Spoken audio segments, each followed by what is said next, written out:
जय हिंद, नमस्कार, welcome you all to mission competition. आप सभी का स्वागत है। सबसे पहले आप सभी को राधे राधे, जय श्री राम। आज 1275 दरोगा जो 2023 में आया था अक्टूबर के महीने में, उसका फाइनली आज मेरिट लिस्ट मतलब रिलीज़ हो गया, आ गया मेरिट लिस्ट। जितने भी लोग मिशन कंपटीशन चैनल के माध्यम से सक्सेसफुल हुए हैं, जो सिलेक्टेड हुए हैं, उन सभी को a big heartly congratulations mission competition की ओर से।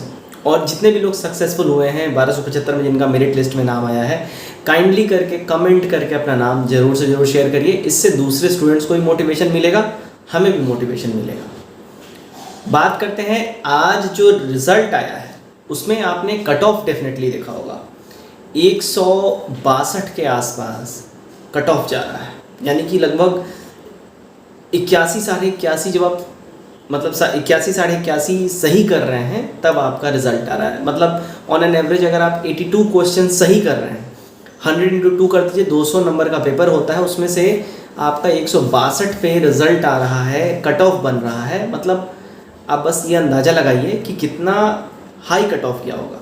दूसरा, अभी फिर से कुछ स्टूडेंट्स ऐसा बोलेंगे कि सर हमारा नंबर कट ऑफ से ज़्यादा था लेकिन हमारा मेरिट लिस्ट में नाम नहीं आया।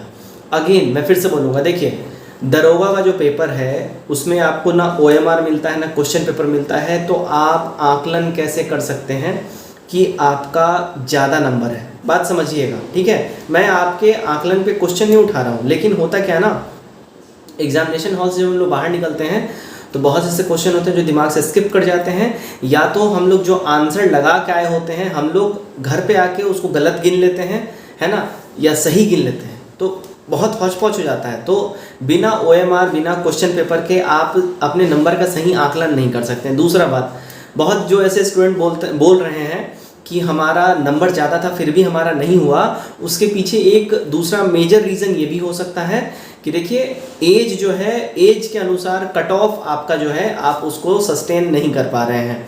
होता क्या है, देखिए मान लीजिए दो छात्र हैं और दोनों का सेम मार्क्स है, लेकिन एक छात्र जिसकी उम्र मान के चलो कि 28 साल हो रही है और एक छात्र की उम्र 26 साल है, यानी उससे वो छोटा है, तो जो बड़ा जो छात्र है जिनका उम्र ज़्यादा है उसको वरीयता दी जाती है एज के हिसाब से, ठीक है, डेट ऑफ बर्थ के हिसाब से। तो आप देखेंगे कि डेट ऑफ बर्थ भी जो है नीचे कट ऑफ के नीचे लिखा हुआ है कि डेट ऑफ बर्थ क्या है, cut off, date of birth cut off क्या है, ठीक है। तो अगर सेम नंबर आ रहा है तो फिर कट ऑफ उस अनुसार निकलता है। इस वजह से भी आपका कहीं ना कहीं रह गया होगा। अब बहुत से ऐसे छात्र हैं, उनका सवाल ये उठेगा तो फिर सर ऐसे तो गलत हो रहा है, जो छात्र मेरिट में भी आ रहा है, मतलब जिसका मार्क्स भी है उसका भी रिजल्ट नहीं दिया जा रहा है। देखिए गलत अब आपके नज़रिए से है, लेकिन अगर आप खुद को जब उनके जगह पे रखिएगा कि आपका भी उम्र हो गया है, आप भी मान के चलो 28-30 साल आपकी उम्र हो गई है, तैयारी करते करते और एग्जामिनेशन देते देते जैसे जैसे आपका उम्र बढ़ रहा है आपके अटेम्प्ट घटते जा रहे हैं, ठीक है। तो आयोग का एक ही सोच होता है कि जो छात्र जो उम्र में ज़्यादा हो गए हैं उनका अटेम्प्ट ऑलरेडी घट गया है, तो उनको सबसे पहले जो है उनको नौकरी देके, और उनका जो एक तरीके से एक उनके ऊपर मानसिक प्रेशर भी होता है, सामाजिक प्रेशर होता है, तो आयोग इन सब चीज़ों को समझती है और आयोग इसको रिलीज़ करना चाहती है, इसलिए उनका रिजल्ट दे देती है। जो कम उम्र वाले छात्र हैं उनके पास ज़्यादा अभी चांसेस है, ज़्यादा मौका है, उनके पास एज ज़्यादा है, तो वो आगे भी एग्जामिनेशन देके निकाल सकते हैं। अब यहाँ पे जो कम एज वाले छात्र हैं वो ये भी बोल सकते हैं कि सर आगे तो वैकेंसी भी आना चाहिए। आपकी बात बिल्कुल ठीक है, लेकिन जो रूल रेगुलेशन है उसी के अनुसार मैं आपके साथ बात कर रहा हूँ। बात कर लेते हैं अब कि नया वैकेंसी कब तक आ सकता है, न्यू वैकेंसी। देखिए आपको याद होगा कि BPSSC यानी बिहार पुलिस SSC जो कमीशन है उसके जो अध्यक्ष महोदय हैं उन्होंने बहुत पहले ये बात क्लियर करी थी कि 1275 वाले का जैसे ही सब कुछ फाइनलाइज हो जाएगा, रिजल्ट दे दिया जाएगा, मेरिट लिस्ट आ जाएगा, उसके बाद जो है वैकेंसी आपको नया 2024 का पब्लिश किया जाएगा।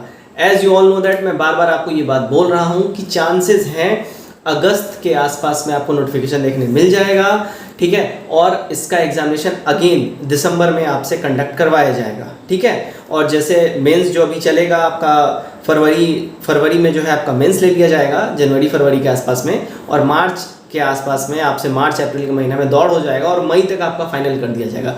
इस बार जो थोड़ा बहुत डिले हुआ है वो सिर्फ इलेक्शन को लेके हुआ है, बस इतना जान लीजिए। इलेक्शन अगर नहीं होता तो इस बार जो 3 महीना समय मिल गया छात्रों को, है ना, एक्स्ट्रा रनिंग का, प्रैक्टिस करने का वो समय नहीं मिलने वाला था। तो बस इलेक्शन को लेके थोड़ा सा एक्स्ट्रा टाइम मिल गया। और आज का जो कट ऑफ है उससे आप एक चीज़ और सीख ले सकते हैं कि आपको जो तैयारी करनी है, आपकी जो तैयारी होनी चाहिए, ये नहीं कि हम कट ऑफ पार कर जाएं या हम 75 ला रहे हैं, 70 ला रहे हैं मतलब हम रेस में नहीं। आप ना प्रॉपर टेक्स्ट बुक पे जाके टेस्ट लगाइए। टेक्स्ट बुक का फ़ायदा ये है कि वहाँ पे परसेंटाइल दिखता है। हम टेक्स्ट बुक का कोई एडवर्टीजमेंट नहीं कर रहे हैं, वो कुछ पैसा नहीं मिला है, लेकिन मैं पर्सनली यूज़ करता हूँ, इसलिए मैं अपना एक्सपीरियंस आपके साथ शेयर कर रहा हूँ। टेक्स्ट बुक में फ़ायदा ये है, वहाँ पे परसेंटाइल दिखता है और आपको अब टारगेट करना है अपना परसेंटाइल 90 प्लस रखने का। ठीक है, जब अपना परसेंटाइल 90 प्लस रखिएगा ना, तभी आपका भी मेरिट लिस्ट में नाम आएगा। और जिन जिन छात्रों का वाकई में परसेंटाइल 90 प्लस रहा है, उनका मेरिट लिस्ट में नाम है। ठीक है, बाकी का जो भी अगर आपका क्वेरी है कमेंट करके ज़रूर बताइए और हमसे ज़रूर कनेक्ट कीजिए। वीडियो को शेयर करिए और चैनल सब्सक्राइब करिए। जय हिंद।